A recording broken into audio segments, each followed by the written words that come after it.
o livro de Romanos, no capítulo 12. E nós vamos meditar em todo o capítulo, mas eu vou ler apenas 2 versículos, porque nós vamos lendo o capítulo todo na medida em que a ministração avançar. Amém?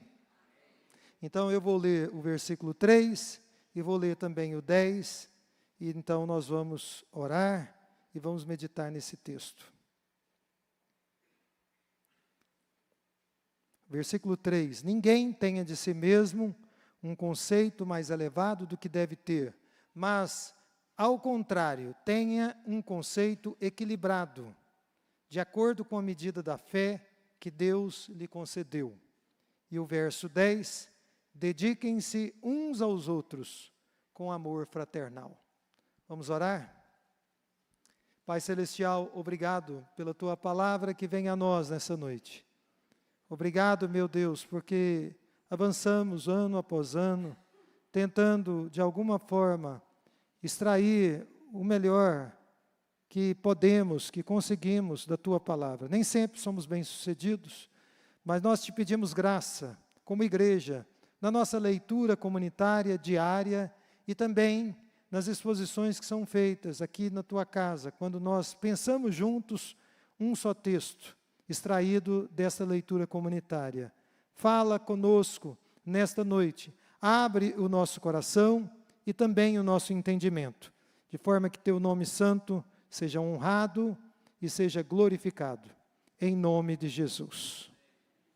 Amém. Irmãos, então, nós vamos pensar, e eu achei apropriado dar esse tema a essa mensagem, que em Cristo Jesus há equilíbrio e também amor.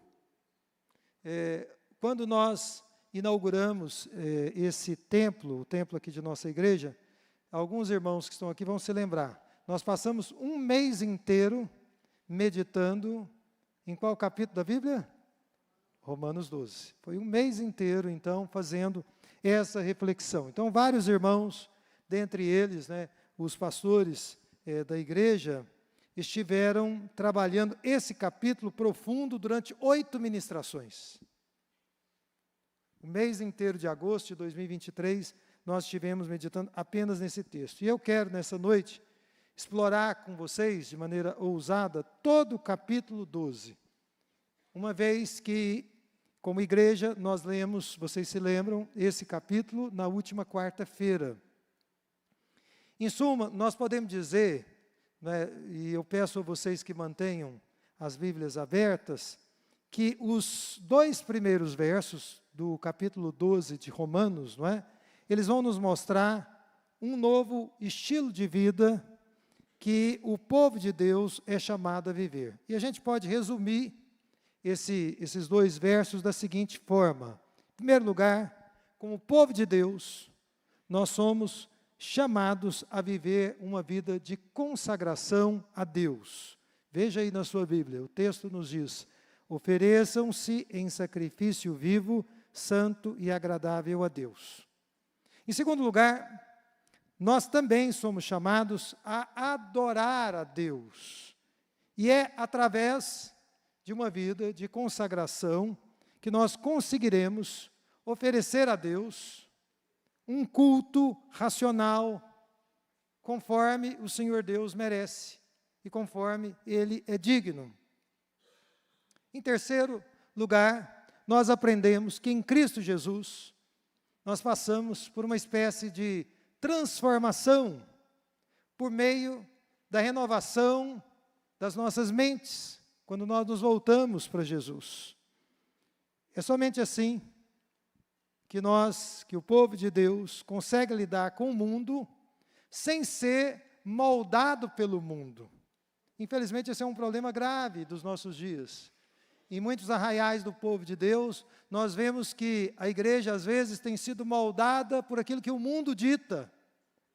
Mas quando a nossa mente é renovada, quando nós somos transformados, o mundo não tem esse poder de nos moldar conforme à sua imagem, conforme os seus valores e os seus princípios.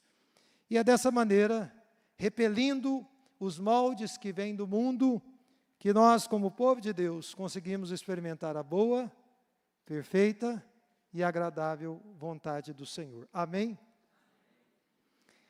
O restante do capítulo, na minha opinião, ele vai nos ensinar aqui que a vida cristã, como é o título dessa mensagem, ela deve ser marcada pelo equilíbrio e também pelo amor. As duas coisas conjugadas. Equilíbrio na visão de nós mesmos, equilíbrio na conexão com o corpo de Cristo e equilíbrio também na definição ou no estabelecimento ou na manutenção de absolutos que são inegociáveis. Mas Paulo também vai nos dizer aqui, cheio do Espírito Santo, que a vida cristã também é marcada pelo amor. Primeiro, claro, o amor a Deus, o amor aos nossos amigos, o amor aos irmãos em Cristo, aqueles que caminham conosco, que convivem conosco, e também o amor aos nossos inimigos. Irmãos, quando nós estamos em Cristo Jesus, quando nós andamos com Cristo Jesus, nós ganhamos equilíbrio e nós aprendemos a amar. Eu sempre digo, as pessoas mais equilibradas que eu conheço são as pessoas que são cheias de Deus. São as pessoas que estão em Cristo Jesus e que estão andando na presença dEle. E é somente com Deus, é somente com Jesus que nós aprendemos a amar verdadeiramente. Do contrário, nós temos apenas um vislumbre distante do que significa amar. Então, vamos pensar no primeiro ponto, no versículo 3, do texto que está aí diante de vocês. A Bíblia nos diz que nós ganhamos em Cristo Jesus equilíbrio na visão de nós mesmos. E o que é que eu gostaria de dizer a vocês? Isso é fruto de uma reflexão que a gente já tem feito aqui, inclusive em outros textos da Palavra de Deus. Antes de nós olharmos para fora de nós, nós precisamos aprender a olhar para dentro de nós mesmos. Eu pergunto a vocês que estão aqui, pela divina providência, como é que você tem se visto? Infelizmente, é muito comum que as pessoas tenham uma visão distorcida de si mesmas, que elas não se vejam da maneira mais adequada. E Paulo nos diz aqui que o melhor, na visão de nós mesmos, deve ser o equilíbrio. Veja aí o texto no versículo 3. Ninguém tenha de si mesmo um conceito mais elevado do que se deve ter, mas pelo contrário, tem um conceito equilibrado, de acordo com a medida da fé que Deus lhe concedeu. Irmãos, nós não devemos nos considerar de forma nenhuma superiores, nem inferiores a ninguém. O nosso autoconceito, eu repito, deve ser equilibrado. Note que esse equilíbrio deve ser de acordo, diz o texto bíblico aí no versículo 3, com a medida da fé que Deus nos concede. Ou seja, reconhecer quem nós somos, com honestidade, irmãos, envolve de alguma forma fé no propósito de Deus com as nossas vidas.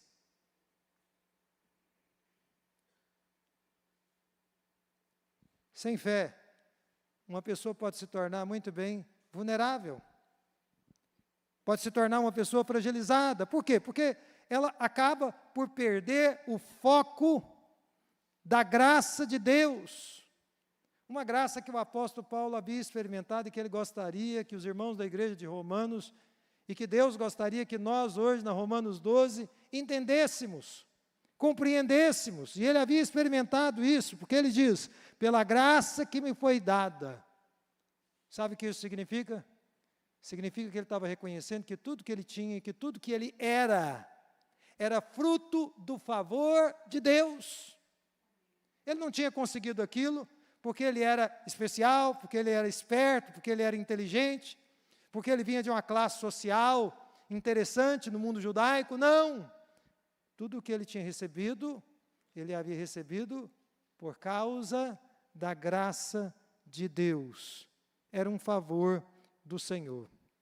Mas nós devemos ter equilíbrio também na conexão com o corpo de Cristo. Veja aí a partir do versículo 4 até o versículo 8. Né? Você vê que a diversidade de membros que nós temos no nosso corpo, com funções tão complexas, com funções tão diferentes, deve servir de inspiração, segundo o apóstolo Paulo, para os nossos relacionamentos dentro do corpo de Cristo. Irmãos, nós somos um corpo, nós somos uma igreja composta de pessoas diferentes, com habilidades diferentes, com histórias diferentes, e tudo isso procede de Deus. Ninguém aqui tem a mesma história, mesmo que tenha uma história parecida, sua história é única, minha história é única. E Deus nos uniu, nos integrou em um só corpo, no corpo de Cristo. Veja aí o versículo 4 e o 5.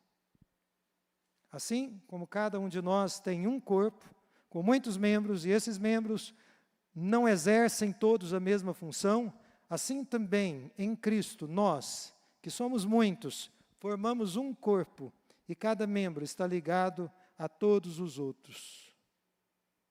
Irmãos, ninguém deve pensar aqui, nesta noite, que o corpo de Cristo é formado por um grupo de pessoas padronizadas, que seguem o mesmo padrão. Não, nada disso. Nós somos pessoas diferentes, com dons recebidos de Deus diferentes. Mesmo aquelas pessoas que estão trabalhando juntos no mesmo ministério aqui dentro da igreja, ministério de jovens, ministério de louvor, ministério de ensino, ministério com adolescentes, mesmo as pessoas que estão cooperando juntinhas ali, elas possuem, na sua individualidade, um conjunto de dons singular. Versículo 6, veja aí na sua Bíblia. Temos diferentes dons, de acordo com a graça que nos foi dada. E cada um desses dons deve ser usado a partir da fé que de Deus em Cristo nós temos e recebemos. Eu penso que a ideia principal aqui do apóstolo Paulo é que dom recebido de Deus deve ser usado. Todo dom recebido por um crente deve ser usado. Nós não podemos ser negligentes com os dons que Deus nos tem dado. Infelizmente, muitas pessoas têm sido. Mas, de novo, assim como nós devemos ter fé no propósito do Senhor com as nossas vidas, nós também devemos usar os nossos dons com fé e com disposição.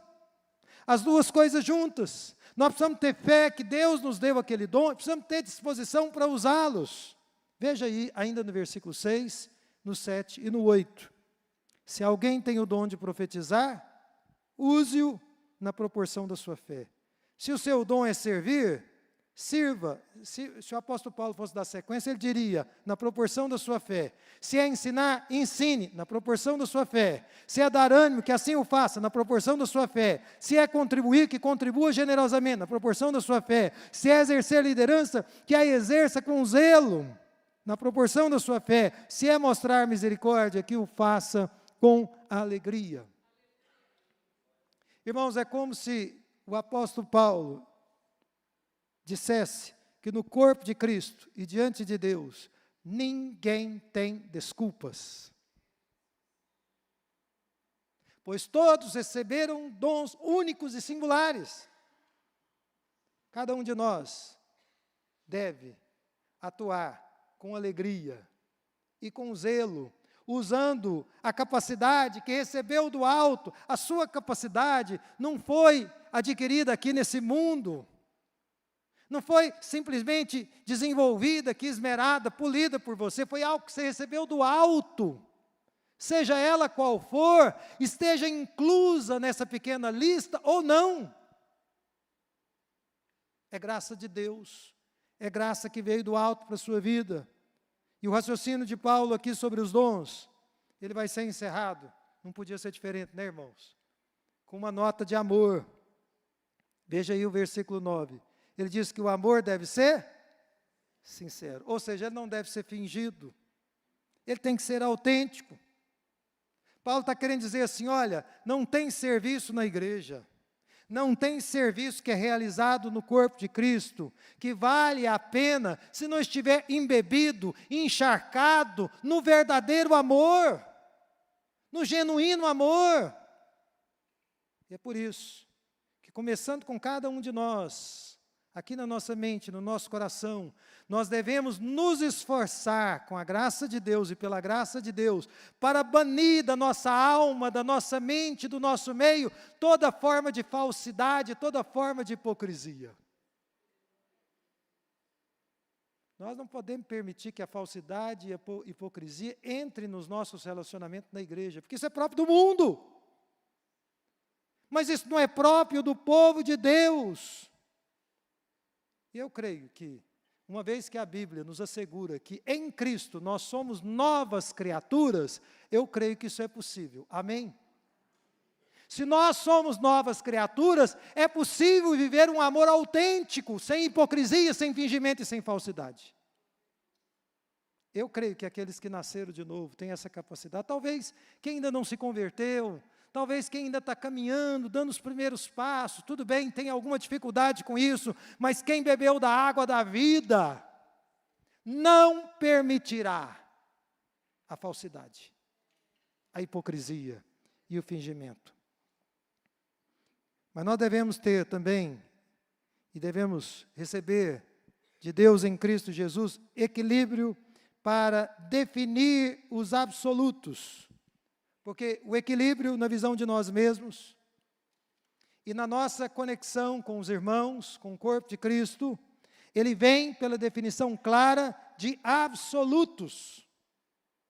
Nós precisamos ter uma visão muito clara dos absolutos.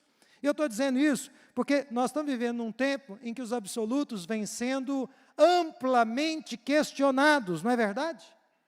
Aliás, os absolutos estão sendo rejeitados até por gente que se diz cristã. E essas pessoas dizem o seguinte, não existe verdade, apenas verdades, no plural.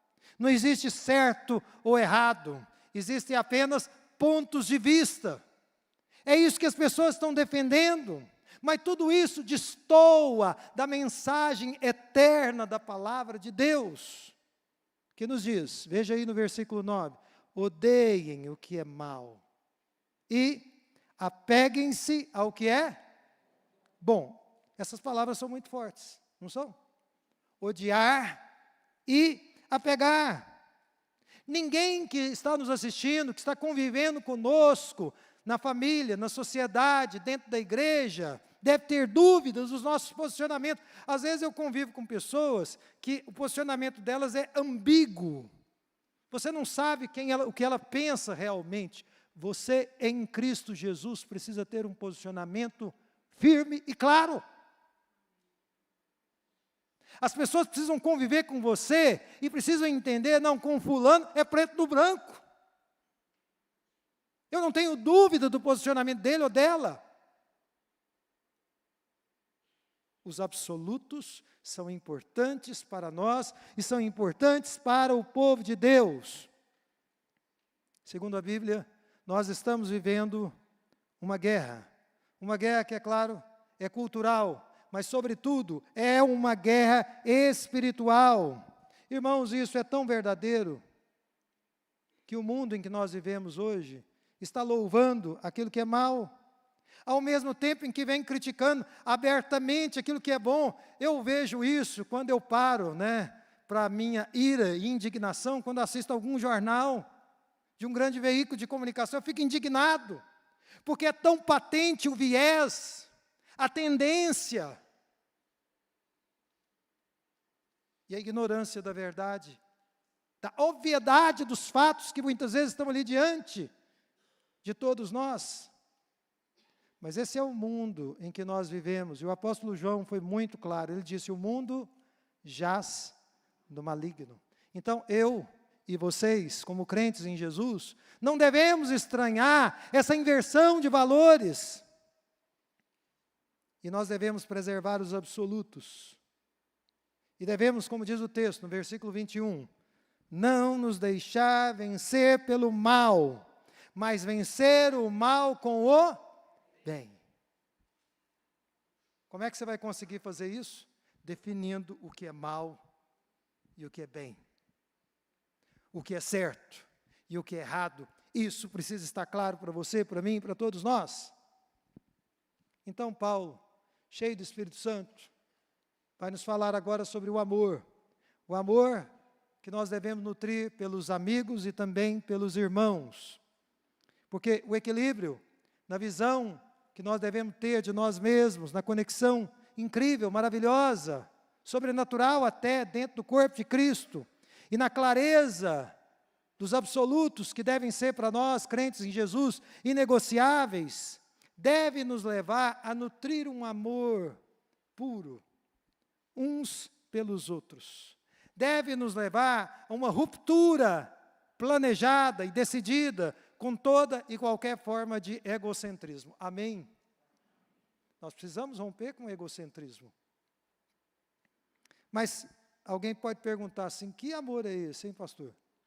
O que é isso que o apóstolo Paulo, que tipo de amor é esse? Porque a gente ouve falar tanto de amor, e o que mais a gente experimenta é desapontamento, é decepção. E isso, como diziam os antigos, né, de mamando a caducando. Os jovenzinhos, as crianças, os adolescentes estão se decepcionando no amor, nos sentimentos, e os idosos também estão se decepcionando. Então, que amor é esse que a palavra de Deus está nos falando? Bem, eu entendo que é um amor real e é um amor prático. Eu sei que a minha esposa me ama porque ela demonstra isso de várias maneiras. Eu sei que meus filhos me amam porque eles demonstraram e demonstram isso de várias maneiras. Eu sei que vocês me amam, muitos de vocês com quem eu convivo há algum tempo, porque demonstram isso de várias maneiras. O amor é real, ele é prático. Ele precisa ser prático. E tem uma série de manifestações práticas aqui, que o apóstolo Paulo vai nos dizer, que vão provar que existe amor verdadeiro nos nossos relacionamentos dentro da igreja. Em primeiro lugar, ele nos diz que dentro dos relacionamentos da igreja deve haver dedicação. Nós precisamos nos dedicar uns aos outros. Nós precisamos nos preocupar uns com os outros, não é? Veja aí o versículo 10. Dediquem-se uns aos outros com amor fraternal. Não tem amor legítimo se não houver dedicação. Eu, às vezes, converso com as pessoas e me dizem assim, eu não consigo fazer amizade dentro da igreja. E às vezes eu quero saber por quê. E quando eu vou investigar, eu descubro que essa pessoa não cultivou, não dedicou, não parou para conversar, não parou para cumprimentar as pessoas, não parou para abraçar as pessoas, não houve convivência. Ora, se não há cultivo, não haverá amizade. É preciso haver dedicação. Se nós queremos ter relacionamento dentro da igreja. Mas ele continua, o amor prático é um amor onde existe honra. Em vez de nós buscarmos a nossa própria honra, nós devemos buscar honrar os outros. Ou, em outras palavras, nós devemos buscar a honra das outras pessoas. Veja aí no versículo 10 ainda. Prefiram dar honra aos outros mais do que a si próprios. Buscar dar honra a outra pessoa mais do que a você mesmo. Em terceiro lugar, ele nos diz que o amor real e prático é um amor que compartilha para atender às necessidades dos outros. Quer dizer, você fica atento às necessidades das pessoas. Veja o que ele diz. Compartilhem o que vocês têm com os santos em suas necessidades. Um quarto ponto, irmãos, ele diz que nós devemos praticar a hospitalidade. E ainda mais, ele diz que o amor prático, ele jaz na empatia, ou seja, na solidariedade com as pessoas. Você sabe o que é uma pessoa solidária, segundo o apóstolo Paulo? É alguém que quando o outro está chorando, ele chora. é alguém que quando o outro está feliz, porque passou num concurso, passou numa prova, obteve uma conquista, ele se alegra, ele abre um sorriso largo. Isso é empatia, isso é solidariedade dentro do corpo de Cristo. E é isso que nós somos chamados a viver. O grande problema nosso é que nós somos muito egoístas, muito indiferentes e muito invejosos. Então, isso dificulta a solidariedade. Nós olhamos demais para nós mesmos. Mas a palavra de Deus nos chama a ter uma atitude diferente. Isso tudo no texto que a nossa igreja leva o nome. Em Romanos 12. Vejam a nossa grande responsabilidade. Mas ele diz mais. Ele diz que o amor real e prático, ele consta de humildade. Veja aí no versículo 16, né? Tanto na relação, né, em relação às outras pessoas da igreja, veja aí no versículo 16. Tenham uma mesma atitude uns para com os outros. Não sejam o quê? Orgulhosos, mas estejam dispostos a associar-se a pessoas de posição inferior. Ora, se você é uma pessoa que tem uma posição social ou econômica privilegiada, e você se associa com pessoas simples, isso é humildade. Mas também, com respeito a nós mesmos, nós devemos nutrir humildade. Veja a sequência do 16. Não sejam sábios aos seus próprios olhos. Ninguém pode olhar para si mesmo com admiração da própria sabedoria. O dia que você estiver fazendo esse movimento, saiba, você está seguindo um curso de queda. Não olhe para você com admiração muito grande acerca da sua inteligência e da sua sabedoria. Sempre desconfie. Aliás, eu penso que nós, como crentes em Cristo Jesus, faremos bem em perpetuamente nos colocarmos como discípulos e aprendizes de Jesus. Discípulos e aprendizes de Jesus são aqueles que dizem assim: eu ainda não aprendi o suficiente. Eu ainda sei muito pouco. Ainda tem muita estrada para percorrer. Tem tantas coisas que eu desconheço. Amém, irmãos? Mas deve haver também um amor, segundo Paulo, para com os nossos inimigos. E ele vai falar sobre isso do versículo 17 até o 21. Porque a maneira como nós lidamos com os nossos inimigos é diferente da maneira do mundo. Nós lidamos com os nossos inimigos a partir do amor de Deus, que foi derramado nos nossos corações. Nós temos um depósito dentro de nós. Deus derramou nos corações de todos aqueles que creem um amor que do ponto de vista do mundo é incompreensível. Se você for uma pessoa não crente, uma pessoa que não conheceu o amor de Jesus, a sua reação vai ser outra completamente diferente. Mas 4 pontos ficam claros, não é? Nesse amor para com os nossos inimigos. Primeiro, o amor vai nos levar a abençoar. Veja aí o versículo 14. Abençoem aqueles que os perseguem. Abençoem e não amaldiçoem. Quantos de vocês foram tentados a amaldiçoar alguém que te prejudicou? Amaldiçoar alguém que está te prejudicando. Ou alguém que está planejando te prejudicar no tempo futuro. É instintivo. Faz parte da carne, da nossa natureza pecaminosa. Mas Paulo nos diz aqui, cheio do Espírito Santo, que se tem alguém praguejando contra você, nós devemos abençoá-los. Imagine essa pessoa, e você levanta a mão e diz assim: eu te abençoo, em nome de Jesus. Você que tem me perseguido, você que tem feito mal contra mim, eu te abençoo, eu profiro uma palavra abençoadora sobre a sua vida. Que o Senhor te dirija, que o Senhor te abençoe, que o Senhor cuide das suas necessidades. Em segundo lugar, esse amor pelos inimigos nos leva a trabalhar pela paz. Veja aí o versículo 18. Façam todo o possível para viver em paz com todos. É claro que o contexto aqui é com os inimigos. Porque você está em paz com quem te ama, com quem gosta de você, é easy, é fácil. Mas com os inimigos é difícil. Então, Paulo nos diz aqui, Deus falando conosco através dele, né? Trabalhem pela paz com essas pessoas. Deixe que eles percebam que vocês estão laborando pela paz. Eu gosto de usar a expressão, né? A gente tem problemas em relacionamentos, muitas vezes temos, mas vamos pedir a Deus a graça de não colocarmos mais lenha na fogueira. Vamos pedir a Deus a graça de não alimentarmos os conflitos. Vamos pedir a Deus a graça de nós sermos aquelas pessoas que Deus usa para resolver os conflitos. Em terceiro lugar, irmãos, o amor de Deus derramado nos nossos corações, ele nos leva a abrir mão dos nossos instintos de vingança, por uma razão só, porque Deus não nos conferiu essa atribuição.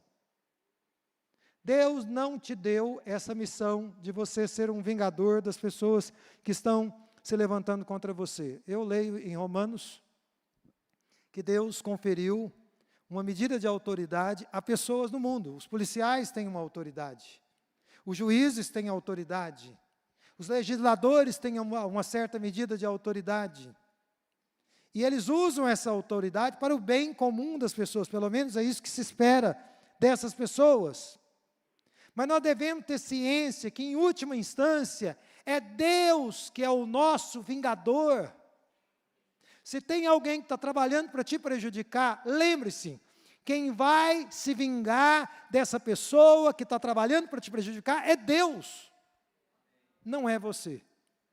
A única coisa que te cabe é abrir mão das armas e dizer: Senhor, eu estou entregando tudo isso que eu estou recebendo, todos esses golpes, nas tuas mãos. E eu creio que o Senhor é por mim. Versículo 19, amados, leiam aí, nunca procurem vingar-se, mas deixem com Deus a ira, pois está escrito: minha é a vingança, eu retribuirei, diz o Senhor. Em quarto lugar, o amor de Deus em nós nos leva a fazer o bem a essas pessoas, sempre que nós tivermos oportunidade. Veja aí, versículo 20, se o seu inimigo tiver fome, dele de comer, se tiver sede, é o inimigo, viu gente? Fazendo isso, você vai amontoar brasas vivas sobre a cabeça dele. É como se ele dissesse assim: você vai acumular sobre a cabeça dele constrangimentos. Só o povo santo pode agir assim, irmão. Só o povo que nasceu de novo pode ter uma postura dessa. A ninguém nós devemos retribuir mal com mal, versículo 17. Antes, nós devemos fazer aquilo que é correto aos olhos de todos. Quando eu leio aqui todos, eu incluo Deus, que sabe de todas as coisas. Nós devemos fazer aquilo que é correto aos olhos de todos, inclusive de Deus, que tudo vê, que tudo sabe. Para concluir aqui, irmãos, Paulo vai nos dizer que deve haver amor e equilíbrio também no nosso relacionamento com Deus. Veja aí, versículo 11 e 12. Nunca lhes falte o zelo, sejam fervorosos no espírito, sirvam ao Senhor, alegrem-se na esperança, sejam pacientes na tribulação, perseverem na oração. O nosso amor a Deus vai nos levar, eu quero repetir aqui a vocês, a uma vida de equilíbrio. E pela graça de Deus, nós vamos combinar zelo com fervor, e uma contínua disposição de servir a Deus. Pela graça de Deus, nós vamos fazer essa combinação. Então, em meio às adversidades, nós não devemos desesperar, arrancar os cabelos, porque nós sabemos que Deus nos ama. Deus te ama. E Ele cuida de você, Ele cuida inclusive melhor de você do que você imagina. E é por isso que nós nos alegramos na esperança da sua glória. Nós nos alegramos na esperança daquilo que virá, daquilo que está por vir. Quando a tribulação vem, o que o nosso Deus nos pede é paciência. E tem uma outra coisa que Ele nos pede: oração. Enquanto você está esperando, Deus diz assim: seja paciente, mas entregue-se à vida de oração. Eu li recentemente de um pastor, reverendo James Graham, que na década de 20, trabalhou 20, 30, e até pouco antes da Segunda Grande Guerra, trabalhou na China durante anos. Era um homem douto, um homem esclarecido. E aí, ouvindo sobre o testemunho dele, ele disse o seguinte: depois de tantos anos trabalhando na China, eu não tenho conhecimento de nenhum convertido no meu ministério. E aí as pessoas que estavam com ele, ouvindo a experiência dele, perguntaram: nossa, mas isso não incomoda o Senhor? Isso não perturba o Senhor? E ele disse o seguinte: não, a batalha é do Senhor. Irmãos, quantos milhões de chineses não se converteram nas últimas décadas? Agora, se Deus escolheu um homem para pregar, e não vê um convertido, mas tendo lançado semente nas mentes e corações, não tendo recebido nenhuma glória aqui nessa terra, glória a Deus por isso. A batalha é do Senhor. É Ele quem peleja por nós. Enquanto nós enfrentamos tribulações, nós devemos ser pacientes e perseverar na oração. Amém? Eu queria fazer a aplicação, enquanto o Ministério de Louvor vem vindo aqui para nós fazermos o encerramento do nosso culto público a Deus. Em primeiro lugar, irmãos, o equilíbrio vem quando nós vemos a nós mesmos como Deus nos vê. Então, vamos evitar uma visão depreciativa de nós mesmos, ou uma visão exagerada de nós mesmos. Vamos pedir a Deus a graça para nos vermos como Ele vê. Você não é superior a ninguém, nem inferior a ninguém. Tudo que você tem, e tudo que Deus te deu para ser usado para a glória dEle, foi recebido com uma incumbência, e Ele colocou isso nas suas mãos. Em segundo lugar, o equilíbrio vem quando nós deixamos de nos comparar com outras pessoas na igreja que receberam dons diferentes dos nossos. Ainda que em alguns momentos nós achemos esses dons muito parecidos com o que nós temos. Lembre-se, você não é igual a ninguém. Você é diferente, ponto final.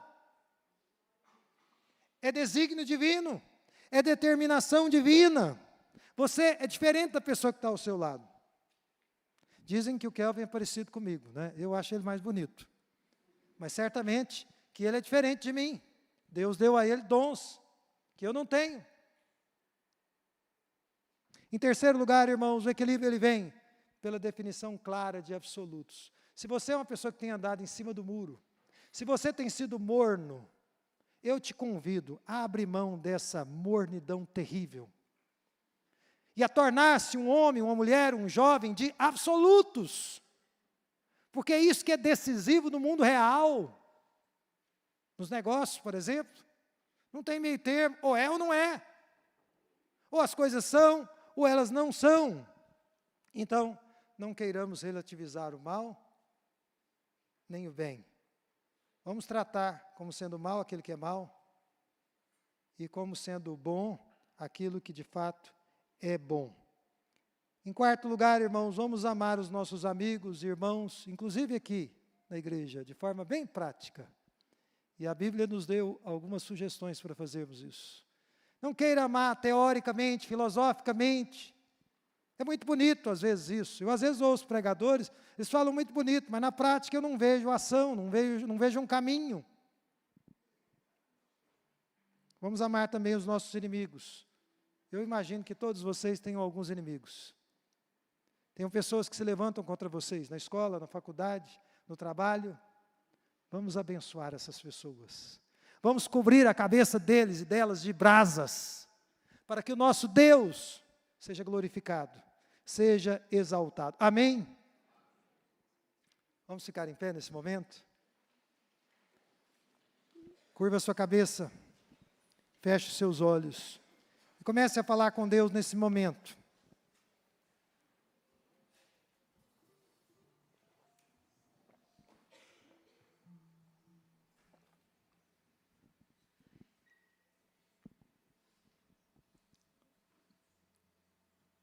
Fale com Deus nesse momento. A palavra de Deus a todos nós nessa noite é muito simples. Você quer o equilíbrio? Volte-se para Jesus. Você quer o amor, quer ser amado, quer amar? Volte-se para Jesus. Em Cristo há equilíbrio e amor. Não só para recebermos e desfrutarmos deles, mas para darmos, para ensinarmos. Existem muitas lições que você só vai ensinar a quem você ama se você viver. Você precisa viver. Pai Celestial, obrigado pela Tua palavra que veio a nós nesta noite. Obrigado porque o caminho que o Senhor apresenta diante de nós é um caminho santo, é um caminho de equilíbrio, é um caminho de amor. Esse é o desafio que o Senhor faz ao Teu povo, especialmente a nós como igreja, que nos autodenominamos de Romanos 12, igreja cristã. Dá-nos mais equilíbrio na nossa vida cristã. Dá-nos mais amor, não apenas para que desfrutemos da grandeza do Teu amor, mas para que possamos compartilhar com as pessoas. Em nome de Jesus, sustenta o Teu povo santo nesta noite, fortalecendo-os na Tua graça e animando-os e usando-os para que eles sejam instrumentos nas Suas mãos, para que eles sejam poderosamente usados por Ti. Essa é a nossa petição. Te pedindo ainda que o Senhor nos leve em paz para as nossas casas e continue falando aos nossos corações, repercutindo a Tua palavra e dando-nos a graça de aplicá-la. Em nome de Jesus.